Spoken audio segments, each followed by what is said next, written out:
മകരവിളക്ക് മഹോത്സവത്തിനായി ശബരിമല നട തുറന്നു. വൈകിട്ട് 5 മണിക്ക് തന്ത്രി കണ്ഠരര് മഹേഷ് മോഹനരുടെ സാന്നിധ്യത്തിൽ മേൽശാന്തി ഇ.ഡി. പ്രസാദ് നമ്പൂതിരി നട തുറന്ന് ശ്രീകോവിലിൽ ദീപം തെളിയിച്ചു. അതേസമയം നിലയ്ക്കലിൽ സ്പോട്ട് ബുക്കിംഗിന് അനിയന്ത്രിതമായ തിരക്കാണ് അനുഭവപ്പെടുന്നത്.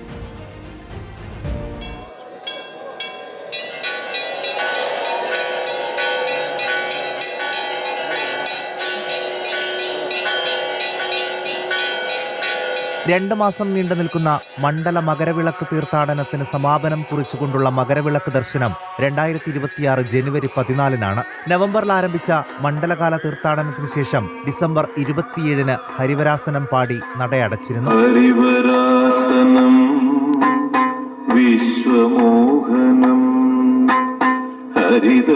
ശ്രീകോവിൽ നട തുറന്ന് മേൽശാന്തി ആഴിയിൽ അഗ്നി പടർന്നതോടെ ഭക്തർ 18-ാം പടി കയറി ദർശനം നടത്തി തുടങ്ങി.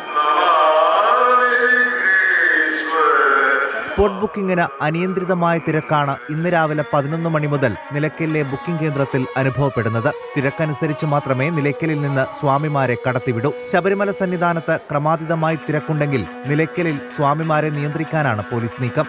റിപ്പോർട്ടർ, സന്നിധാനം.